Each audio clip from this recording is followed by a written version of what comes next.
Good morning, fam. This is Al with Big Al's Topic Mixer.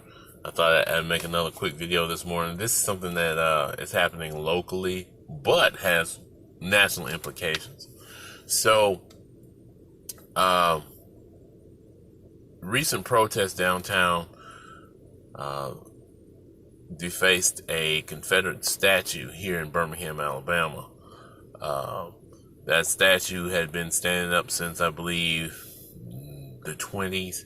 It was honoring Confederate soldiers who fought in the Confederacy during, of course, the Civil War.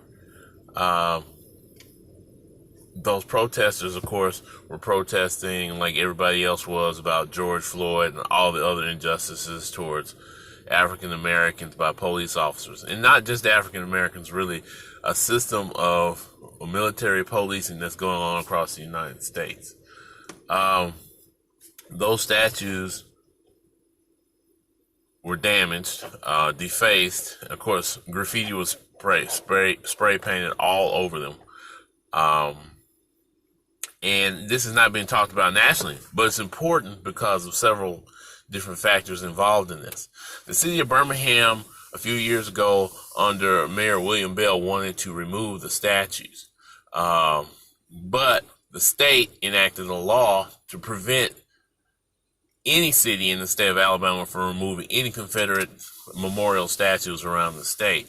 So Birmingham covered the statue up with plywood and left it there until they made a decision that's what they wanted to do. They actually went to court, and the Alabama Supreme Court ruled in favor of the state, of course, about these statues.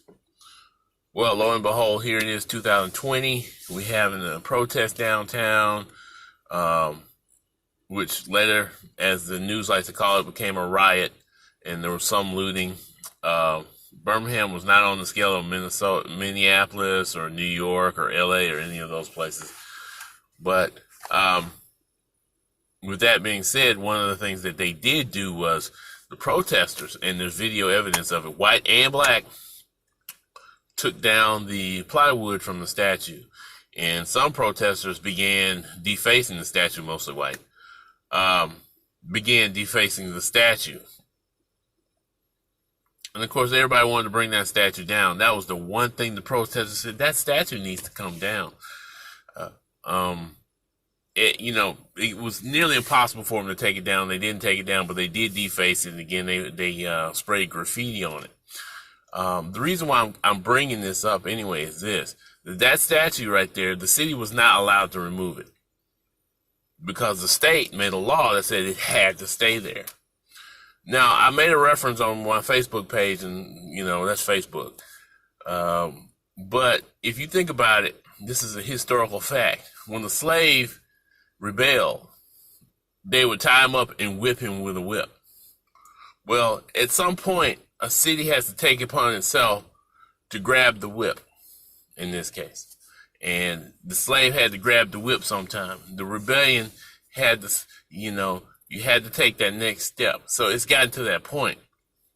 So the city of Birmingham has decided to go ahead and remove the statue. Of course, our Attorney General, Marshall, decided to tell them that Birmingham will be sued and will have to pay the $25,000 fine.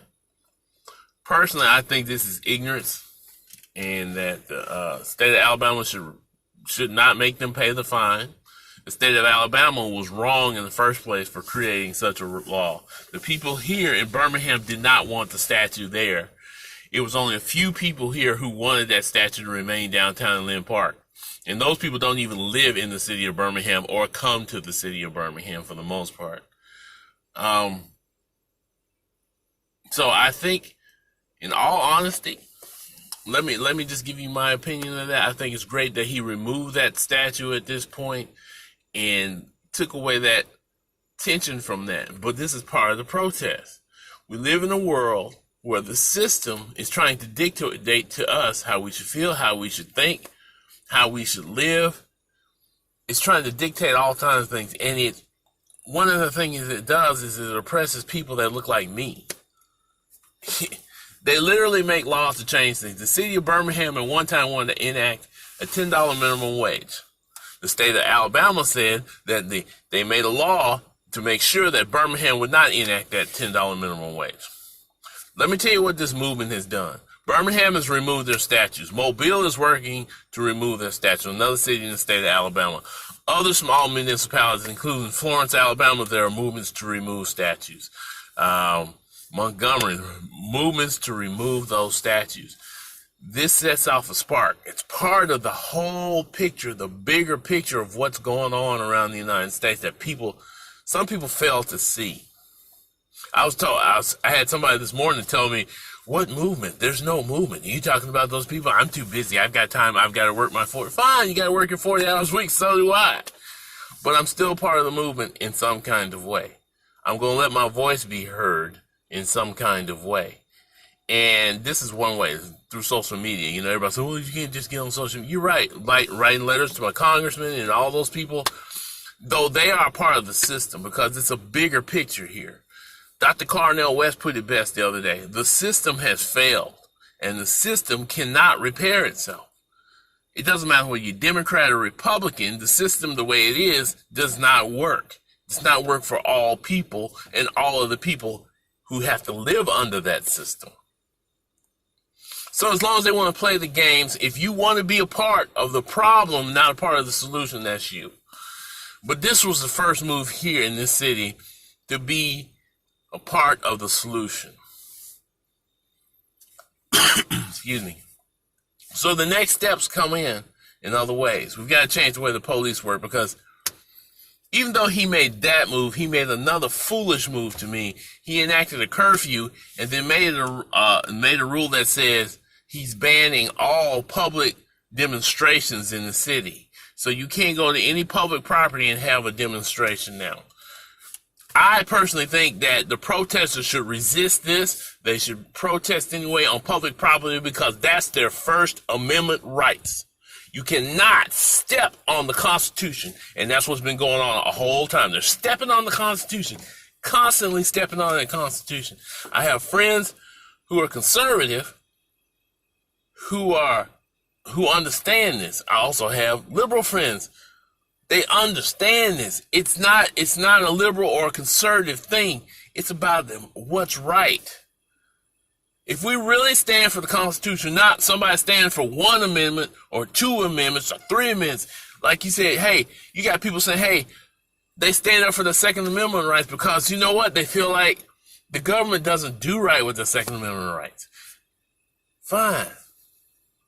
Stand up for all the Constitution. Every bit of it. Stand up for the right because it was made for your rights, not just the rights of a few people or before Democrats or Republicans or the politicians in Washington or the corporations. It's made for everybody. So now that I've said this, I've got a busy day ahead of me. I just wanted to make this a short video so you can understand a point of view of what's going on here. Again, the city has removed the statues. That is a step in the right direction. The fact that the state wants us to pay the fine is ridiculous. I personally don't think we should pay it, and I don't think it's right. Again, that violates our constitutional rights as well. They should fight it and go on to the federal courts, even though they're probably stocked now full of judges that will probably rule in favor of Alabama, considering who's in office. But try it anyway. If the system is as broken as I think it will, this will be a fight that will go on for years. But continue to fight. And if you're a protester, continue to protest. Don't let them dictate to you that you have to protest during curfew hours. But please, avoid the looting and the rioting. What I need y'all to do is civil disobedience. And I hope that you listen to what I'm saying. I'm not trying to... I understand the anger. I understand why the looting happened. But please, if you're going to resist the right way. Let's get this done right. Look at what Trump trying to do. He's finna send in the military. He's finna lock down the cities. Are we China? Are we Russia? Are we like any of those countries that we say we don't like? Are we like the Iranians? Really? Are we like those people? Are we like Turkey? South of those countries, Venezuela? Are we those people? We act like a third world country, or what we call a third world country, with an evil dictator. We have become the axis of evil. Folks, that's the end of my time. If you like what I said, hit the like button below. And thank you again for coming to Topic Mixer. And y'all have a wonderful day.